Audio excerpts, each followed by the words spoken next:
Can I have the first slide of the first talk?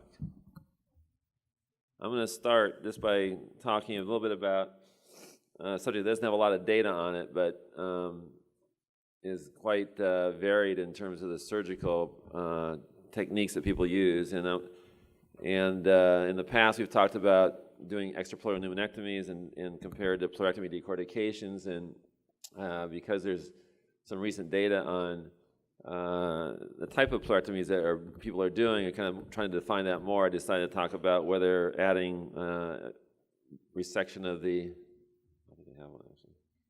Thanks. Resection of the diaphragm and pericardium actually adds anything to the pleurectomy. So I'm going to try and address this, although there's no really any clear data addressing it, but I think we can get a little hint of whether it might be useful or not by looking at certain amounts of data. I only have one disclosure. I'm a scientific advisor for the PHLBI. So overview, I'm going to talk about the current status of lung-sparing surgery and talk about pleurectomy decortication versus EPP, and just really, hopefully, briefly talk about the Mars trial and a couple of meta-analyses.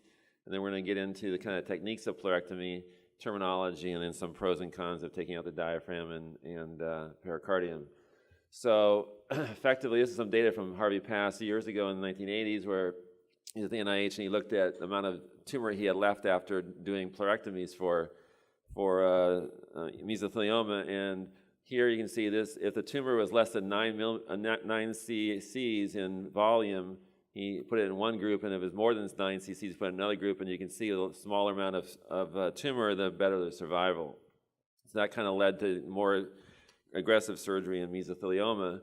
And so it's been over the last 20 years or so, 20 to 30 years, a kind of tale of two procedures, EPP versus pleurectomy decortication.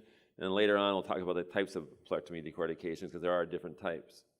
So I just want to talk really briefly about the Mars trial because everybody hears about it. This is the Mars schema that they did. They went through 246 patients that were actually looked at, and one of the things about this is that by the time they got to the point of actually putting people on trials, 23% of the patients were left, so 76%, 77% of the patients were already eliminated, so this is a very highly select group. And then even if you look at those patients that were put on the trial and given chemotherapy and ultimately randomized to surgery, only less than half of the people that were on the trial got randomized to surgery or no surgery, and that was only less than 10% of all patients. So this trial was looking at a very, very select group of patients. And the results were published by Tom Treasure in The Lancet, and basically this shows, to me it shows there's no difference in survival. The blue curve here is no surgery, and the red curve is EPP. There's a bunch of caveats we'll go over in a minute, which kind of makes you kind of eliminate this. This was a feasibility trial. It wasn't really a definitive trial, so you can't really take this away from it, but it is interesting that there is no hint that EPP was better, and that's kind of what I was looking for. This is a quality of life data from the trial. It showed, obviously with surgery, the quality of life goes down right after the surgery and then comes back up again, but it never really reached the levels where people did not have surgery. So the critiques of this were many.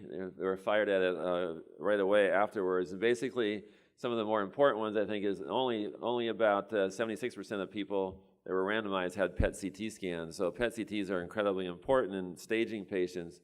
And with not using that as your criteria, you can really have a lot of different patients in the groups. There was no pathologic staging given for surgical patients, but on the other hand, the other group didn't have any pathologic staging either, so I don't have as much of a qualms with that one. The chemotherapy was not standardized. They was given platinum-based chemotherapy, which is not effective, and that's why a lot of people dropped out. There's only about a third of them that actually received the standard cisplatin pemetrexed, which is the FDA-approved protocol in this country. And there was basically a high crossover rate. So there were a lot of patients that were randomized to surgery that did not get surgery because they weren't healthy enough in the end, and there were people that randomized to no surgery that went outside the trial and got surgery. So that's one reason why you can't really discern anything from the survival rates. There was a high dropout rate, like I was pointing out, and only 10% of the patients were there by the time they were randomized to surgery. There was supposedly an unusually low EPP survival rate, but there have been trials before that showed EPP survival rates of 14 months, but the unusual thing really is the high control survival rate. So no surgery, there's a median survival of 19.5 months, which is about double that of what most other studies showed. So there was something about how the patients got randomized. And there was also kind of a disconnect between the survival report is only 18-month median survival, but there's 24-month median quality of life data. So that kind of was a weird disconnect. So now I'm going to quickly talk about a couple of meta-analyses that have come out in the last couple of years, 2-3 years, looking at whether pleurectomies overall in the literature are better or worse than EPPs. And I think this is important because in analyzing whether diaphragms or pericardium need to be taken out, EPP has standardized to take out the pericardium and diaphragm, whereas pleurectomies may or may not. So it gives us a little bit of a hint whether taking out the diaphragm and pericardium has any hint of benefit. So this is one study that was reported by Raja Flores. He looked at 17 reported case series of looking at people who did both pleurectomies and decortications and EPPs. So he had to have both. It included basically reports of all sizes, which is one criticism, is that it had some people who doing primarily EPPs and had maybe 3 or 4 or 5 PDs and vice versa, so it's not really necessarily a fair comparison. And what it showed is that there was what we kind of all know, there's a statistically significant increase, better survival at 30 days with PD, but that's because the perioperative mortality is higher with EPP, but basically there was only a trend at 2 years and it wasn't significant. So there really was no difference. And if you look at the scattergram, these are the scattergram of the survival differences in the 17 studies. So up towards the top is a better survival for pleurectomy decortication, and down towards the bottom is better survival for EPP. So this is a 0 difference, and you can see in the studies they're scattered on both sides of the line. Basically, these all look pretty similar, so it's kind of a wash. But there's a couple of 3 series that actually had significantly prolonged survival with PD. But again, there are people that do or one or the other study. So basically, there really is not any difference that you can see in the survival, I don't think, in the long term. So there's another study that was published, and this one looked at only 7 series, but these are series that had significant numbers of patients in them. So they didn't have the small numbers of patients in some groups, so they had to have at least 20 patients in each arm. So it's a more basically experienced group of surgeons doing this. Theoretically, they had a reasonable number of patients, 513 in a PD versus 632 in the EPP. And basically what they saw is basically the same thing. The morbidity after an EPP is worse with 62% versus 30% roughly. That was statistically significant, and also the all-cause mortality was higher with EPP at 6.8 versus 2.9. And those are pretty reasonable numbers. So other than the fact that the perioperative morbidity and mortality is higher with EPP, there really wasn't a lot of evidence that taking out the diaphragm and pericardium in EPP was resulting in prolonged survival in patients. So this one had no evaluation of overall survival, which is not possible. So this looked as a kind of visual from this last thing about the meta-analysis. So this bar up here is the bar between the two. Is EPP is beneficial on this side, and pleurectomy decortication is beneficial on this side, and this is the perioperative morbidity, which shows that basically all the studies were, in terms of morbidity, were on this side of the line, and this was very highly significant. And on the mortality, basically everything was also on this side of the line, so that is also significant. If you look at the survival plot, even though you can't analyze it, you can see that basically the survivals are pretty similar. This is EPP on the right side, and this is pleurectomy decortication. Again, there's a tail off up here, but again, these are not patients that are randomized, so the patients that are selected for EPP are different than the patients that are potentially selected or end up with PD, so you can't really compare these two groups directly. One of the issues, get the lights turned on all of a sudden? One of the issues with the study is when you look at the pathologic staging of these patients, which was only reported for both groups in 3 studies. If you look on, this is the pleurectomy decortication. It's fine with the lights out, it's okay. Pleurectomy decortication on this group here, and this is stage 1, 2, 3, 4. You don't really need to see the numbers, and I'm going to summarize it for, and this is EPP.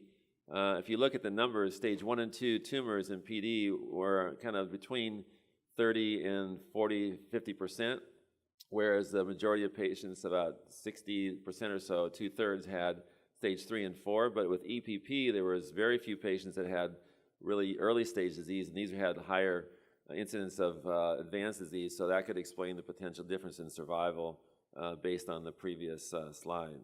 So on this slide, this could be a lower survival just because there are higher stage tumors. So looking at this, basically, I think we can conclude that there's no obvious benefit to pneumonectomy over PD, and so part of that operation again is taking out the diaphragm and pericardium. So if that was really beneficial, then you'd think you might be able to see at least a little bit of survival benefit. That's from the Mars trial as well as two meta-analyses. So I basically concluded from this that we can do pleurectomy decortication should be performed at this point if it's feasible, unless you need to do an EPP for whatever reason. So what I want to do now is kind of switch to look at pleurectomy decortications, look at the techniques, some of the definitions, the terminology that people are trying to come about, because people actually do this quite differently, and I think that's responsible for a lot of the variation in the literature about the effects of PD.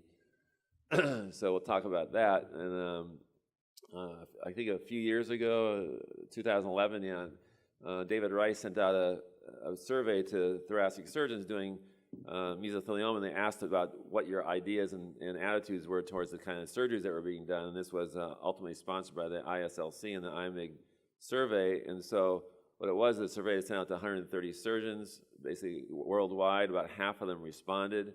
They're affiliated with 39 medical centers in 14 different countries, so it's a pretty good worldwide effort. Europe was actually represented most, with North America close to second, and only a few places in Asia. 3 participants didn't really do surgery, and 1 didn't provide incomplete data, so that really left a data set of 58 physicians responding.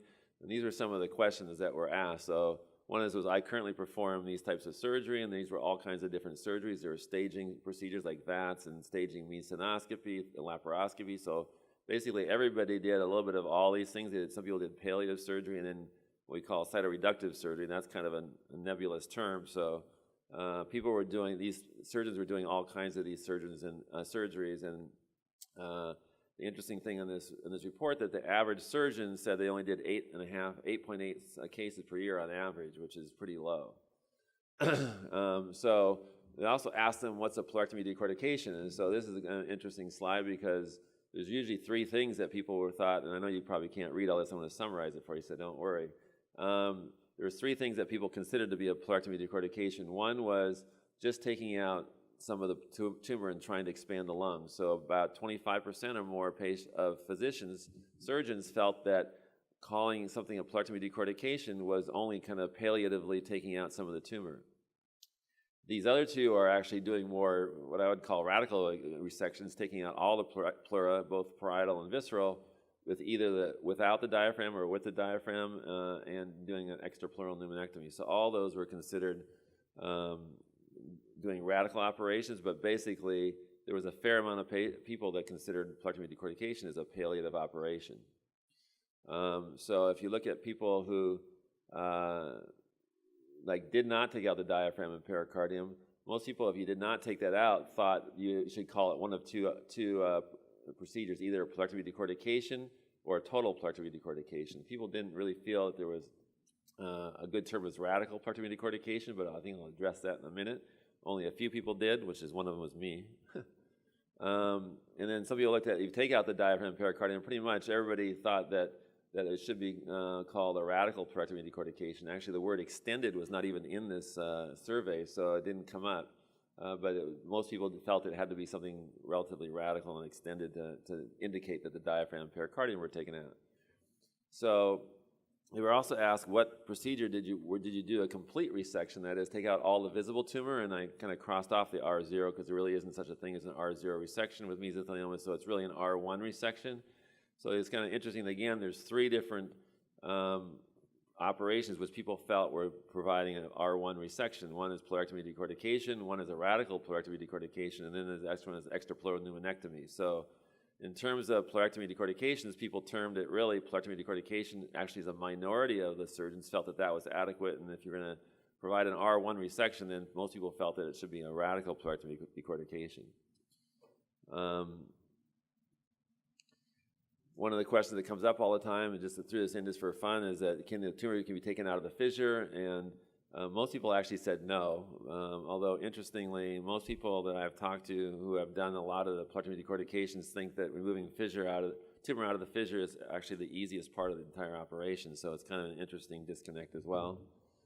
So we come down to the types of pleurectomy, and so out of the paper, they were trying to recommend that we kind of have a common terminology when we do these cases, we understand what everybody else is doing. So what they propose is that we call it an extended PD. Now again, the word extended wasn't even in that survey, so I don't know how that came up all of a sudden, but they decided to call an extended PD a parietal and visceral pleurectomy that removes both the parietal and visceral pleura, and also involves resection of the diaphragm and pericardium. And interestingly, in the paper, they made a comment that they thought, they discussed the option of putting a radical name on this, but they felt that radical implies the completeness of resection, which I agree with entirely, so I think that that's a kind of a word that would be appropriate for this, but they thought also that the word radical implied therapeutic benefit, which I just don't understand that quite myself. It doesn't imply anything, it implies how well you did the surgery. So then they call it pleurectomy decortication, just taking out the parietal and visceral pleura without the diaphragm and pericardium, and a partial pleurectomy, just basically a debulking or palliative procedure. Now this was adopted by the ISLC and the IMIG as a consensus supposedly in this paper, although I don't think that it was necessarily adopted by everybody. So what I did is look back again. Again, here's that same thing. We say, what's a PD? So 25% of the people said that it's just a palliative operation. So they're saying the PD is complete resection. And I think that name has a little bit of disconnection between a lot of surgeons. And I don't think that would be a good name.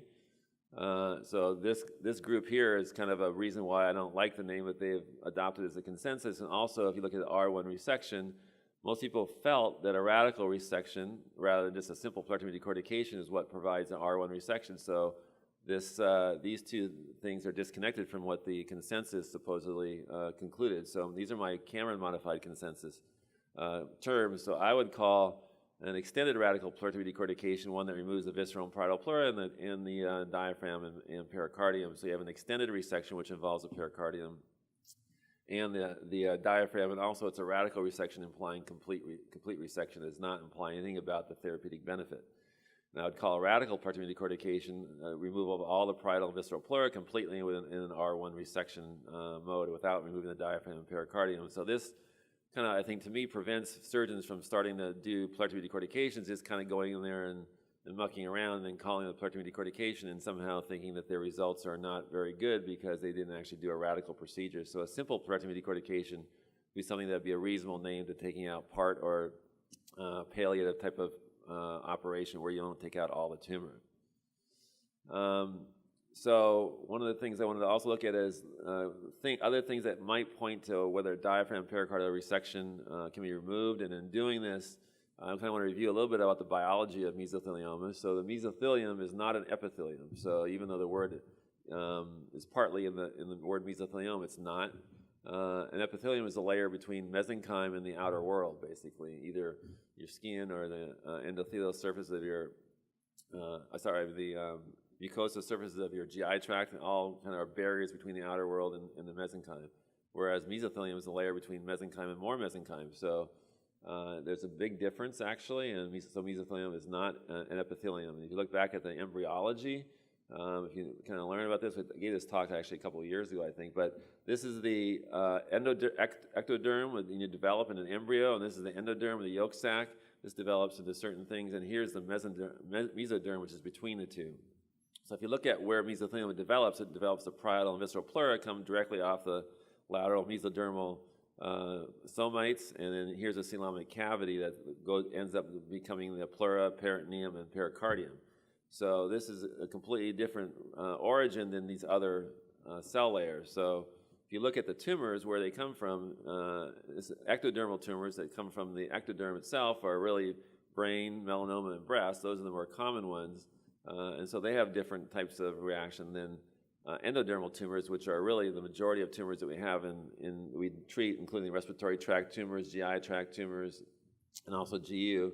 If you look at the mesoderm, there aren't many things that come from the mesoderm, and really it's just connective tissue tumors, which are called sarcomas and mesothelioma. So In reality, mesothelioma is really the same, and it comes from the same tissue as a sarcoma, and that makes a big difference, I think. So if you look at the differences, characteristics of epithelial tumors and sarcomas, for instance, you look at local growth of epithelial tumors are very invasive and infiltrative, so they usually attach to things and invade and send cells well beyond the border, whereas sarcomas have a pushing border where it can be pretty well defined. The tumor edge is often irregular in epithelial tumors, but there's a pseudocapsule in a lot of sarcomas, so they can actually be taken out theoretically, again, with an R1 resection if you just kind of pull them off tissue, and this is similar to what mesothelioma does. Lymph node spread, I'll talk about a little more, but it's very common with epithelial tumors. It's highly variable with sarcomas. Tumor seeding is unusual with epithelial tumors in terms of needle tracts and that kind of thing, but it's very common with sarcomas. And distant spread is very common with epithelial tumors, and again, variable with sarcomas. So if you look at the same, the sarcomas that actually vary in terms of lymph node metastases, you have, most of them have less than a 4% incidence of lymph node metastasis, but there are a couple, including synovial cell sarcoma, that has about an 18% lymph node metastasis rate, and then epithelioid, interesting, the word epithelioid comes up. Sarcoma has between a 33 and 45% incidence of lymph node metastasis, which is more like an epithelial tumor. If you look at the mesothelioma versus sarcoma, it ends up being very similar. Local growth is pushing, and a pseudocapsule on both.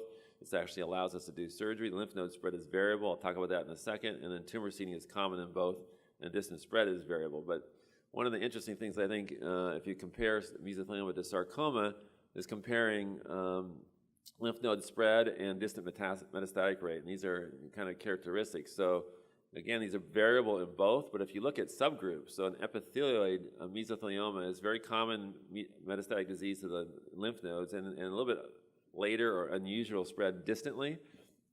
So most patients die of local disease. If you look at epithelioid sarcoma, which is a different tumor but very common, very similar characteristics, it has a very common spread to lymph nodes, which is unusual for most sarcomas, and the distant spread is also very slow and happens later in the disease course.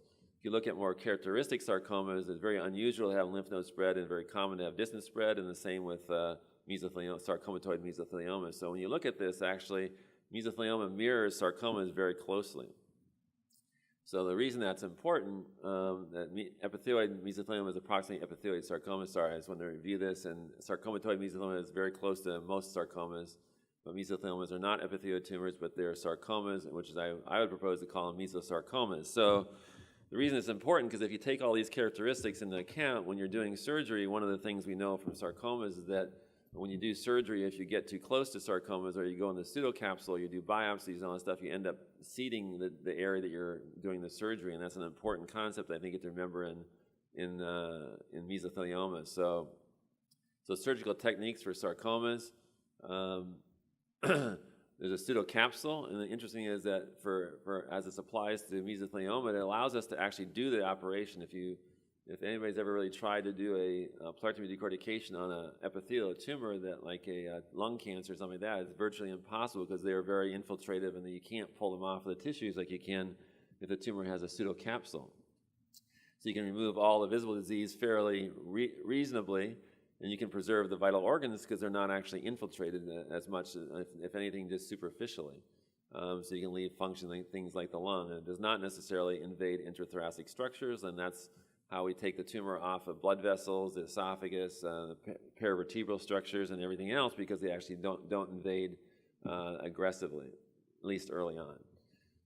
Wound seeding is the problem because it limits the resection, I think, in terms of what you should be considering. You must keep all existing tissue planes intact. So every tissue plane before you get there is a barrier to spread of the tumor, and if you surgically open a plane, then you're basically spreading the tumor during the case. So I think the procedure should be limited to where the tumor is already present, which speaks kind of against doing radical resection of the diaphragm and pericardium because you can spread the tumor, and you can minimize the radical resection of normal tissues. So how can we make sense of this? This is a review by David Rice looking at a bunch of different series and looking at the local, I know you can't see this, but again, I'm going to summarize it down here, local and distant failure rates for EPP. And if you look down here, the local failure rate is not that high, only 13 to about 43%, but the distant failure rate is much higher, which it goes up to 38 to probably about 50%. So if you look at that and compare this to pleurectomy decortication in the same report, the local failure rate is much higher, it goes from 36 to 100%, and the distant failure rate is actually as low as 0 to 50%. So it seems like if you do a pleurectomy decortication, you have a higher local recurrence rate and a lower distant failure rate. And one of the reasons people were saying that is because the completeness resection of EPP allowed better local control, but that may or may not be actually true. So here's some data from Memorial Sloan Kettering, which Valerie Rouge published, and they looked at their first areas of first relapse. And interestingly, here they had 30 patients out of 55, which is over 50%, that were distant-only metastasis. So it kind of implied, at least to her in their paper, when she concluded that the greatest challenge now in mesothelioma is the prevention of distant metastatic disease, which is kind of a different thing than what most of us feel.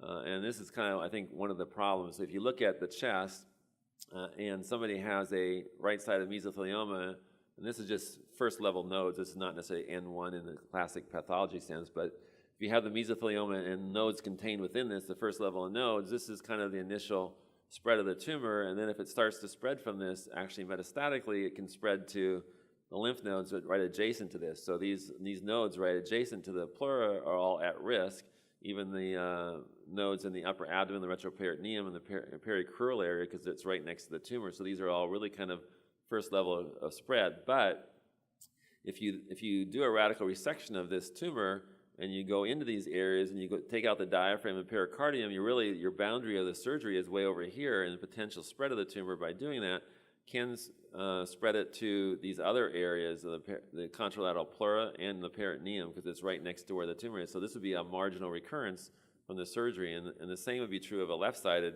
mesothelioma. You have the local nodes that are just adjacent to it, and then the distant nodes that are down here. But then the spread to these spaces are really just at the edge of the tumor resection.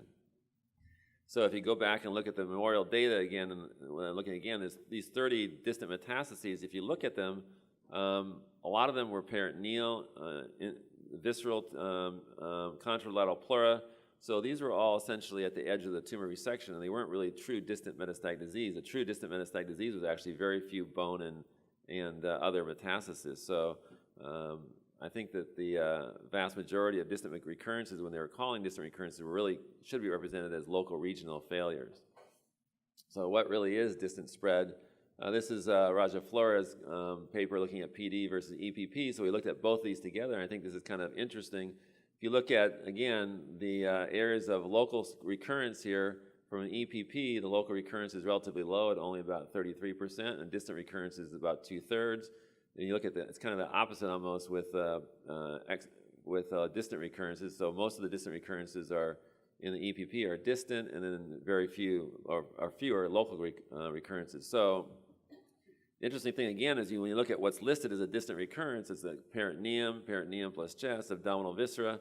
So only a few brain and bone metastases were actually seen. So those are really true, the distant ones. So if you look at this and kind of configure this, so I kind of reconfigure this a little bit and recalculate the numbers. You look at local recurrences with EPP versus pleurectomy, they're basically the same. Almost all these are local regional recurrences from the area of the surgery, and almost none of them are actually distant metastatic disease. So it makes you think that that if you take out do an extended resection, take out the pleura and the pericardium and the diaphragm, you're actually extending the resection beyond what you would if you kept within those boundaries, and you might be spreading the tumor into the neighboring areas, and that's what's caused the problem. David Sugarbaker's data from Boston is the same thing. If you look at most of the recurrences, they're all abdominal sites, ipsilateral hemithorax and contralateral hemithorax with very few actual distant metastatic disease. And if you look at the patients that did have distant metastases, even in his paper, he talked about that most of the recurrences appeared to be a result of direct extension from the ipsilateral hemithorax, and it was not metastatic disease in the true sense, and there really is residual tumor at the resection margins. So basically, mesothelioma, unlike other epithelial tumors, tends to progress locally rather than actually spread distantly. So whether we should take out the diaphragm or pericardium or not, there's another piece of information. This is from actually a protocol that I started when I was at UCSF. We looked at intraoperative radiation actually and combined it with postoperative radiation.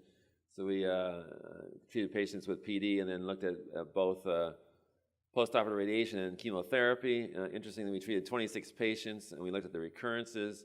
There was 4 abdominal recurrences, which again is kind of low compared to EPP because we didn't take out a lot of the diaphragms, but we did some. So we looked at the distribution of the recurrences, and 2 of the recurrences in the abdomen were from patients who had been taken out the diaphragm, and 2 were in 18 patients that did not have the diaphragm. So the incidence of this is small numbers obviously, but the incidence of peritoneal recurrences was much higher, 25% in patients with the diaphragm resected versus not resected. So it's kind of gives you a little idea that maybe that's not beneficial. Certainly doesn't appear to be beneficial, and may be actually hurting. So basically, I think the conclusion we can make is that the mesothelioma has a sarcomatoid nature to it, and that sarcoma nature, we need to take that into account because it allows resection, which is helpful, but it also causes spread of disease, and no diaphragm pericardial invasion is true in most patients, so you don't really actually have to take it out. But this nature of the sarcoma spreading along the edge of the resection margins also should cause us to limit resection so we don't actually keep spreading the tumor. We keep the tissue planes intact. You have to remember the tumor seeding. If you're going there, you're going to have a high likelihood of seeding tumor. And so I think we need to limit the procedure to where it is originally.